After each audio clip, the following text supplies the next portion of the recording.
Isaiah Brooks had made a promise to his daughter that no matter how tight things got, Christmas would always feel like magic. So on that cold December evening, he brought 7-year-old Maya to Wonderland Park, the sprawling amusement center on the edge of Portland that transformed into a winter fantasy every holiday season. The entrance fee had cost him a full day's wages from his construction job, but watching Maya's dark eyes grow wide at the towering Christmas tree made every dollar worth it. Her rich brown skin glowed under the twinkling lights as she squeezed his hand tighter. He had no way of knowing that this night would change everything. The park pulsed with life. Thousands of families moved through the decorated pathways, their laughter mixing with Christmas carols. Isaiah held Maya's mittened hand as they navigated through the crowd, past vendors selling hot cocoa, past the spinning teacups wrapped in twinkling lights, past long lines snaking toward Santa's workshop. Maya tugged him toward the carousel, her box braids swinging with each excited step. They were halfway there when Isaiah felt something collide with his leg. He looked down to find a little girl, maybe 5 or 6, clutching his jeans with both fists. Her face was streaked with tears, her breath coming in ragged gasps. She wore an expensive-looking white coat with fur trim, and her dark coils were wild around her deep brown face. She looked up at Isaiah with enormous eyes filled with absolute terror. "Hey, hey," Isaiah said, crouching down immediately. The girl only cried harder, burying her face against his knee. Isaiah felt his heart clench. He knew that kind of fear, the primal panic of a child separated from their parent. Maya knelt beside him, her expression serious beyond her years. "It's all right," she said softly. "My daddy's really nice. He'll help you find your mommy." The girl lifted her head slightly, her sobs quieting to hiccups. She looked at Maya, at this other child who seemed so calm, and something in her small body relaxed just a fraction. "What's your name, sweetheart?" Isaiah asked gently. "Aria," the girl managed between shuddering breaths. "That's a beautiful name.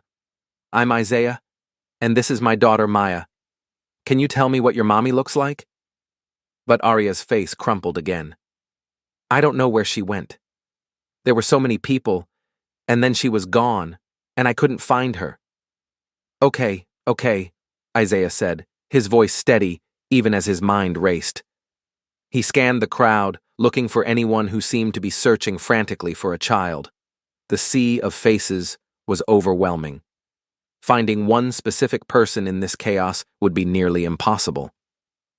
"Let's go to the security station," he decided. "They'll be able to help us find your mom." Aria immediately reached for his hand. The gesture was automatic, trusting, and it made something ache deep in Isaiah's chest. He took her small fingers in his, noting how cold they were despite her expensive coat. With Maya holding his other hand, he began making his way toward the main security office. The journey was slow. The crowd seemed to grow thicker with every step, bodies pressing in from all sides. Aria whimpered each time someone jostled past them. Isaiah lifted her onto his hip without thinking, the way he'd carried Maya through countless crowds, and she immediately wrapped her arms around his neck. "We're almost there," he told her softly. "You're being so brave, Aria." The security station was designed to look like a gingerbread house, complete with candy cane columns. But the cheerful exterior couldn't mask the tension inside. A line of anxious parents stretched out the door, each clutching photos on their phones, each wearing the same expression of barely contained panic. Inside, 2 exhausted security guards were fielding questions from multiple directions. Radios crackled with updates. A whiteboard listed descriptions of 6 different lost children. "Sir, we're doing our best," one guard was saying to a father who looked ready to tear the building apart. "We've got teams searching every section." Isaiah waited his turn, bouncing Aria gently. When he finally reached the counter, a young woman with a Santa hat looked up at him with tired eyes. "Lost child?"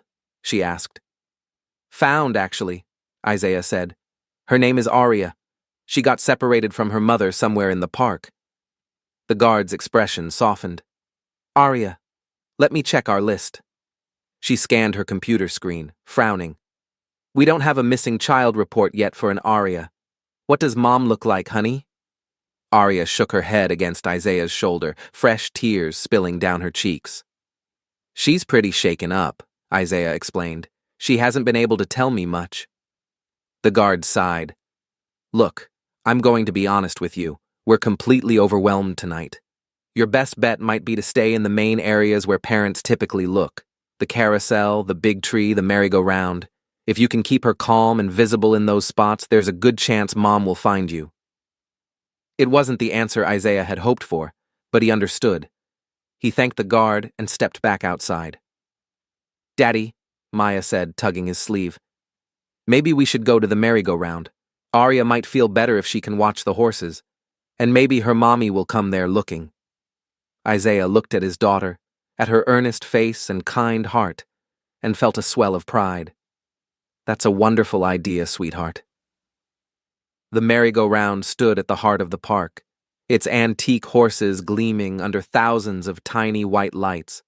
A crowd had gathered to watch, parents lifting children onto shoulders, couples holding hands as gentle music played. Isaiah found a spot near the entrance where they could see and be seen, positioning them beneath a large candy cane arch. He lowered Aria to the ground, keeping one hand on her shoulder. Your mommy might come here, looking for you, he explained. So we're going to stay right here where she can find us easily, okay? Aria nodded, her tears finally beginning to dry. Maya stood beside her, pointing out the different horses, the white one with roses in its mane, the black one with golden hooves, the dappled gray with ribbons streaming from its bridle. Aria began asking questions, her voice growing steadier. After a while, Isaiah lifted Aria onto his shoulders so she could see better. The little girl's hands gripped his hair gently as she gazed at the spinning lights, and for a moment, she seemed to forget her fear entirely. Somewhere across the park, a mother was losing her mind. Serena Vale had built a billion-dollar empire on her ability to stay calm under pressure. She had negotiated hostile takeovers without breaking a sweat, faced down boardrooms full of people who wanted to see her fail, rebuilt her company from near bankruptcy after her husband's death left her with nothing but debt and a 6-month-old daughter. But none of that mattered now. None of her money, her power, her carefully cultivated composure meant anything because her daughter was missing. She had turned away for 30 seconds to answer an urgent call from her assistant about a last-minute change to tomorrow's charity gala. When she looked back, Aria was gone. Serena searched everywhere. She pushed through families, ignored irritated looks, called Aria's name until her voice went hoarse. Her security team, led by Nolan Graves and another operative, fanned out across the park, communicating through earpieces. But the updates kept coming back the same. No sign of her. 20 minutes passed, then 30. Serena's legs were shaking, her designer heels completely inappropriate for this frantic searching. Her perfectly styled locks had come loose from their pins, strands falling across her deep brown face as she ran. Every child she spotted made her heart stop, and every time it wasn't Aria, she died a little more inside. The Christmas lights that had seemed so magical an hour ago now felt like a cruel joke. She thought about every moment she'd been too busy to play with Aria, every bedtime story she'd delegated to the nanny, every promise she'd broken because work came first. If something happened to her daughter, she would never forgive herself. When the call finally came through her earpiece, "Ma'am, we may have found her. Someone matching Aria's description is near the merry-go-round." Serena was already running. She burst through the crowd like a woman possessed. The merry-go-round came into view, and then she saw them. A man, tall and broad-shouldered, wearing a worn canvas jacket. He had Aria on his shoulders, her small hands gripping his short-cropped hair, and he was pointing up at something. Aria was smiling while Serena had been dying of fear. This stranger had her daughter on his shoulders, like he had every right to touch her child. Something snapped inside Serena. Every news story she'd ever read about child abductions, every warning about predators, every nightmare she'd had since becoming a mother, it all crashed together into a single blinding wave of rage and terror. She didn't think. She just acted. "Get away from her!" Serena screamed, launching herself at the man. She grabbed Arya, yanking her off his shoulders with enough force to make the child cry out. "Don't you touch her! Don't you ever touch my daughter!" The man stumbled backward, his hands raised in surrender. He was saying something, but Serena couldn't hear him over the roaring in her ears. Arya was crying now, and Serena clutched her so tight she could feel the rapid flutter of her daughter's heartbeat. A crowd was forming. People with their phones out, security guards pushing through, voices overlapping in confusion. Serena saw the man's daughter, a little girl about Arya's age with neat box braids, looking up at her with wide, frightened eyes. Some distant part of her brain registered that this didn't look right, but she couldn't think past the animal need to protect her child. "Ma'am, please calm down," a security guard was saying. "Sir, can you explain what's happening?" "I was helping her," the man said, his voice remarkably steady. "She was lost. We were waiting here for her mother to find her." "Liar," Serena spat. "You had her on your shoulders." "I was showing her the lights. She was scared, and I was trying to distract her while we waited for you." "Mommy, stop!" Arya's voice cut through the noise. "Mommy, stop it. He helped me. He's nice. He and Maya helped me find you." Serena went completely still. She looked down at her daughter, at Arya's tear-stained face, at the way she was reaching toward the stranger's little girl with one hand. "What?" Serena whispered. "I got lost," Arya said, her voice trembling. "And I was so scared, Mommy, and then I found Isaiah and Maya, and they helped me. They took me to the security place, and then we came here so you could find me. Isaiah said you'd probably come here looking. He saved me, Mommy." The world shifted beneath Serena's feet. She looked at the man, Isaiah, and saw him clearly for the first time. The kindness in his dark eyes, the protective arm around his own daughter, the complete absence of threat in his posture. He wasn't a predator. He was a father who had done exactly what she would have wanted any decent person to do, and she had just attacked him in front of hundreds of people. The shame hit her like a physical blow. She opened her mouth to apologize, but the words wouldn't come. Her whole body was shaking, the adrenaline crash combining with horror. "I'm sorry," she finally managed. "I'm so sorry, I thought—" "It's okay," Isaiah said, though his face was tense and his daughter was pressed against his leg, clearly frightened. "You were scared. I understand." But Serena couldn't accept his grace. Not when she could still feel the echo of her own. Accusations. Not when she could see curious phones still pointed in her direction. She pulled Arya closer, mumbled another apology, and retreated into the crowd. Her security team flanked her immediately as she made her way back toward the VIP section. She didn't look back. If she had, she would have seen Isaiah watching her go, his expression not angry, but sad. 15 minutes later, Serena sat in the private lounge reserved for the park's most generous donors, Arya curled in her lap. Her hands had finally stopped shaking, but the guilt had only grown stronger. She kept replaying the scene, the accusations she'd hurled, the fear in that little girl's eyes. She had to make it right. "Nolan," she said to the head of her security team, "find him." Nolan hesitated. "Ma'am, are you sure that's wise? After what happened?" "I accused an innocent man of being a predator in front of hundreds of people," Serena cut him off. "I need to apologize properly. Find him." 20 minutes later, Isaiah and Maya stood at the entrance to the VIP lounge, looking profoundly uncomfortable.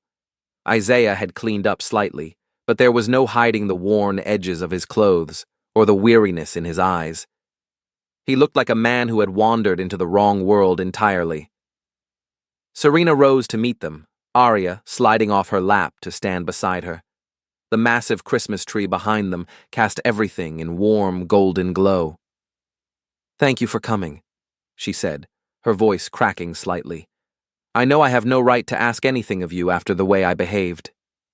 "You were scared," Isaiah said. "Any parent would be." "That doesn't excuse what I did." Serena took a deep breath. "I accused you of something terrible. In public, in front of your daughter, in front of hundreds of strangers with their phones out. There's no excuse." "I appreciate the apology," Isaiah said carefully. "But honestly, we're fine. You don't owe us anything else." "Yes, I do." Serena glanced down at Arya, who was staring at Maya with undisguised longing. "Arya hasn't stopped talking about your daughter. Apparently, Maya was very kind to her when she was scared." Maya, who had been hiding behind her father, peered out shyly. "Arya was really scared," she said simply. "I didn't want her to be scared anymore." Serena felt something shift in her chest. She looked at this child in her second-hand coat and carefully braided hair, and she saw a kindness that had nothing to do with money or status. "That was very sweet of you," Serena said softly. "Daddy says we should always help people when they're scared," Maya added solemnly. "Because someone might help us someday when we're scared too." Serena's eyes moved to Isaiah. He looked embarrassed, a slight flush darkening his cheeks. But he didn't contradict her. He just stood there, one hand on Maya's shoulder, radiating a quiet dignity that Serena found unexpectedly moving. "Your father sounds like a very wise man," she said. "He's the best daddy in the whole world," Maya said with absolute certainty. Arya tugged on Serena's hand. "Mommy, can Maya come play with me? Please?" Serena hesitated. She had intended to apologize and let them go. But Arya's face was so hopeful, more animated than Serena had seen her in months. "Of course," she heard herself say. The next hour unfolded in ways Serena hadn't anticipated. She had expected awkwardness, two worlds colliding uncomfortably. Instead, she found herself watching Arya and Maya play together in the VIP area's private playground, while Isaiah sat across from her at a table laden with refreshments he barely touched. The girls had become instant friends, bonding over shared games and whispered secrets, their laughter ringing out like bells. Serena offered him compensation for his help, a check, a gift card, whatever he wanted. He refused politely but firmly, and something in his expression told her not to push. It wasn't just pride, it was something deeper, a sense of self that didn't depend on external validation. In Serena's world, everyone had a price. Isaiah seemed to exist outside that calculus entirely, and she found that both confusing and refreshing. "Why did you help her?" Serena found herself asking. "Arya, I mean. You could have just taken her to security and left her there." Isaiah considered the question.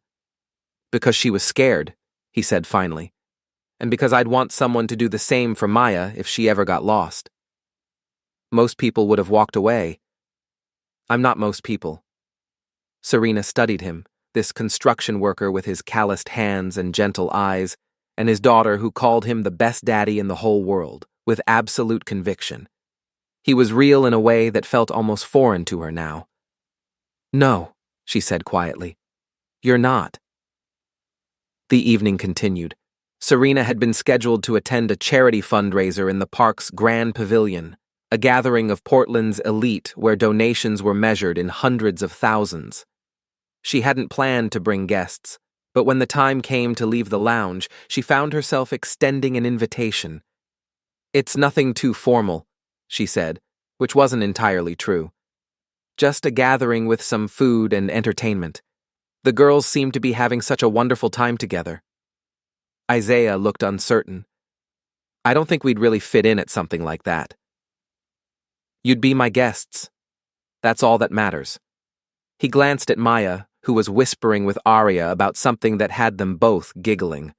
The look on his face, the love, the desire to give his daughter every good thing even when he had so little, made Serena's heart ache. "Okay," he said finally, "but just for a little while." The charity event was everything Serena had said it wasn't. Elaborate, exclusive, filled with people who measured worth in net worth. Isaiah felt the stares the moment he walked through the entrance. His canvas jacket and work boots stood out among designer gowns and Italian leather. He saw raised eyebrows, whispered comments, quick assessments that found him lacking. But Serena stayed at his side, not hovering, just present. A quiet declaration that he belonged there because she said he did. The evening progressed with speeches and silent auctions and mingling. Isaiah tried to stay out of the way, keeping Maya close, watching Arya charm every adult who bent down to speak with her. Then the crowd shifted, bodies pressing together, and Arya suddenly found herself separated from the adults. A large man backed into her without noticing, sending her stumbling. Isaiah moved without thinking. One moment he was standing beside an ice sculpture, and the next he was across the room, scooping Arya up before she could fall. She clung to him instinctively. "You're okay," he told her. "I've got you." Serena had seen the whole thing. She'd been mid-conversation when she caught the movement from the corner of her eye. The stumble, the reach, and then Isaiah appearing to catch her daughter. The speed of his reaction, the surety of his movements, the way Arya relaxed immediately in his arms, all of it spoke of instincts honed by devoted fatherhood. She extracted herself from the conversation and made her way to his side. "Thank you," Serena said, and this time the words carried much more than simple politeness. "Just looking out for her," he replied. "Same as I'd want someone to do for Maya." "I could use some air," she said impulsively. "There's a garden behind the pavilion. Would you join me?" The garden was an oasis of quiet. String lights wove through bare branches. Arya and Maya ran ahead, playing some game that involved chasing each other and dissolving into laughter every few seconds. "I never thanked you properly," Serena said, sitting down on a bench. "Not just for tonight, for taking care of Arya when she was lost. You already thanked me. I accused you of kidnapping, and then—" Not quite the same.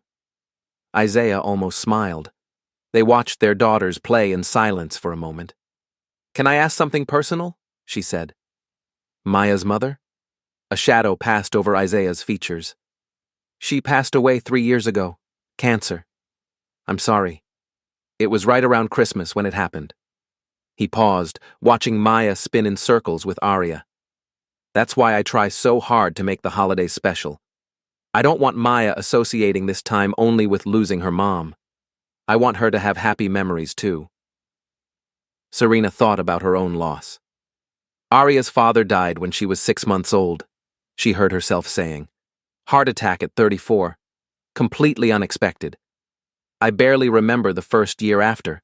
Running a company, raising a baby, trying not to fall apart. You're still here. That counts for something. I'm a successful businesswoman, not always sure I'm a good mother. You panicked when you thought Arya was in danger. That's not bad parenting. I lost control. That's someone who loves her daughter more than anything." Isaiah paused. "My wife used to say being broken doesn't mean you're weak, just means you've been through something hard." Serena looked at him, this stranger with more insight into her heart than people she'd known for years. The girls came running back then, breathless and giggling. The moment passed, but something had shifted. Later, Serena overheard a conversation near the coat check. An event organizer approached Isaiah about construction work, affordable housing, community centers. "I appreciate the offer, but I can't take it. We pay very well." "It's not about money. The timeline means working through Christmas. I promised my daughter I'd be there with her. Surely one holiday. I told my daughter Christmas, Daddy will always be there. Even if we're broke, I'll be there. I don't break promises to her." Serena stood frozen. She thought about Christmases she'd missed or half attended, mentally composing emails while Arya opened presents. She thought about the terror on Arya's face when lost. Was that because Serena had given her reasons to doubt her mother would always be there? She found Isaiah near the exit, helping Maya into her thin coat. "Wait," Serena said. "Arya's school has a winter program, enrichment activities, field trips. Arya wants Maya to attend with her. I'd like to sponsor her enrollment. The warmth drained from Isaiah's face. You want to pay for my daughter's school? It's gratitude, not charity. Feels like charity. Isaiah, you think because I can't afford fancy schools I'm failing Maya? That's not what I'm saying. Then what are you saying? They faced each other, suddenly distant. Serena saw his pride, his defensiveness, the fear of every struggling parent, the terror of being seen as not enough. Arya made her first real friend tonight, Serena said carefully. My daughter is lonely. Kids at her school perform friendship instead of feeling it. This isn't about saving Maya. It's about helping Arya. Then say that. Don't dress it up. Fine. I'm asking for help. Arya needs a friend. Will you consider it? Before he could respond, two small bodies hurtled between them. Arya had her arms around Maya's neck, both giggling. Are you fighting? Arya asked worriedly. No, sweetheart. Maya tugged Isaiah's sleeve. Daddy, can I go to Arya's school? She says they have horses. Isaiah looked at his daughter's hopeful face, then at Arya, watching with equal intensity. Two girls who found each other in a crowd of thousands and didn't want to let go. He sighed. We'll talk about it.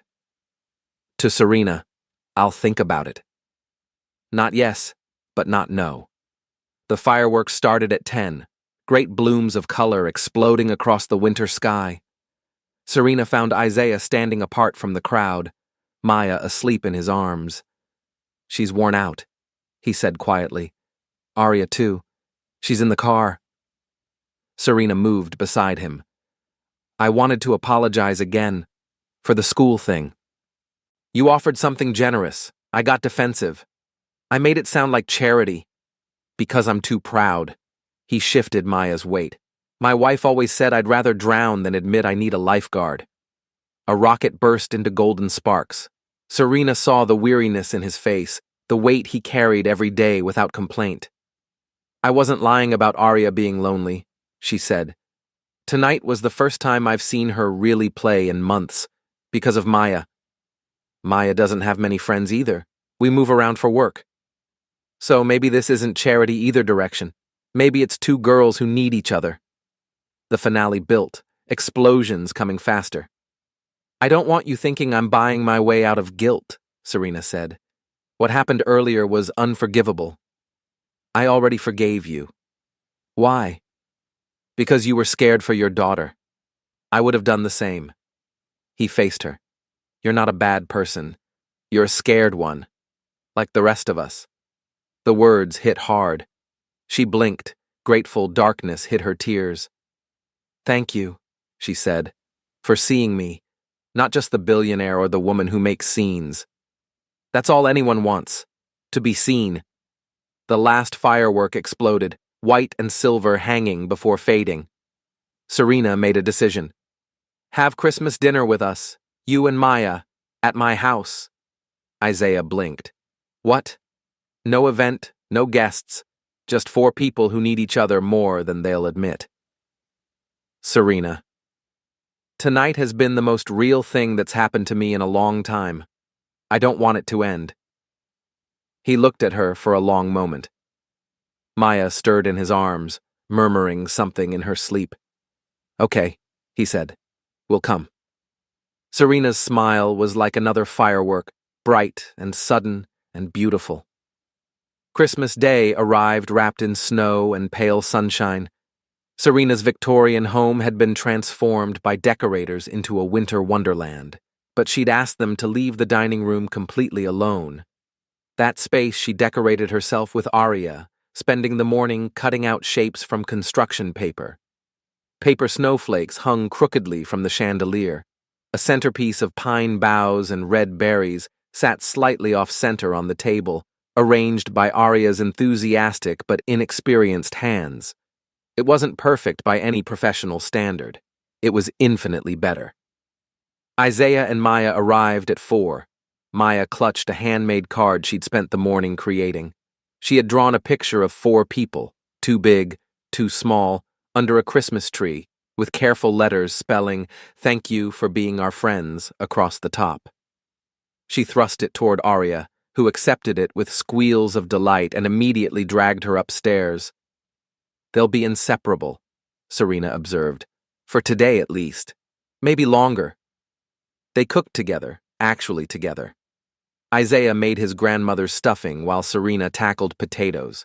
They bumped elbows and laughed at their incompetence and produced something edible, if not gourmet. The girls came down wearing matching tinsel crowns they'd made, holding hands like they'd been best friends their entire lives. "This looks yummy," Arya announced. "You haven't tasted it," Isaiah warned. "Doesn't matter. It looks like love." Serena caught Isaiah's eye across the table. He smiled, unguarded and warm, and something in her loosened. After dinner, they moved to the living room where fire crackled and the tree sparkled. Arya presented Isaiah a small box with great ceremony. "I made this because you saved me." Inside was a bracelet woven from thread with beads spelling hero. "I love it," Isaiah said softly. Maya gave Arya a drawing of two girls holding hands under a rainbow. "That's us. Best friends forever." Arya clutched it like gold. Serena watched, then spoke quietly. "I've been thinking about what you said, about keeping promises, being there no matter what. I haven't been good at that with Arya. I get caught up in being Serena Vale and forget to just be Arya's mom. You're a good mother. I'm a busy mother, not always the same." She watched firelight on Arya's face. "I want to be better." "Then tell her. I'm scared. Do it anyway." Such simple advice, such terrifying advice. But Isaiah said it with such faith that Serena believed it possible. When the girls fell asleep by the fire, Serena and Isaiah sat watching embers glow. "This is nice," Isaiah said. "I'd forgotten what family feels like. Multiple people, chaos, noise." Serena nodded. "I never had this. Even when Julian was alive, Christmas was always catered. Perfect." She smiled. "This is better. Crooked snowflakes and lumpy potatoes." "Love," that's what Arya said. Isaiah turned to face her, firelight painting shadows across his features. "What happens after tonight?" "I don't know, but I'd like to find out." "So would I." It wasn't a promise, just an acknowledgement that whatever started in that amusement park had grown into something worth exploring. Serena took his hand. His fingers were rough, warm, despite winter's chill. They sat as fire burned low, two people who found each other in unlikely circumstances, watching their daughters sleep, feeling hope for the first time in years. Outside, snow began falling again. Inside, the tree cast colored shadows across four people who started as strangers and were ending as something more.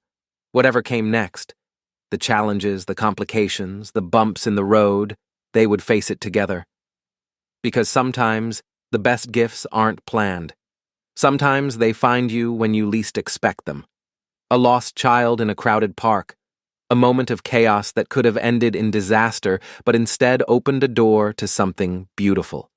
And the chance to discover that home isn't a place, but a feeling. That family can be built from the most unexpected pieces, assembled not by blood, but by choice, by kindness, by the simple decision to help a stranger in need. Isaiah looked at the sleeping, girls with their hands still intertwined, at the remarkable woman beside him, who had gone from accusing him of the worst to inviting him into her home, at the dying fire that had warmed them through an evening of unexpected connection. And he made himself a quiet promise. Whatever this was, wherever it led, he would show up for it completely. The same way he showed up for Maya every single day. The same way he'd shown up for Arya in a crowded park on a winter night that now felt like the beginning of everything. And across the room, still clutching her best friend's hand in sleep, Maya smiled at something in her dreams. She didn't know what the future held, but she knew something important. That Christmas was about finding the people who made you feel safe and holding on to them as tight as you could. Outside, the snow kept falling. Inside, four hearts beat together in warmth, filled with crooked snowflakes, imperfect potatoes, and the unmistakable presence of love.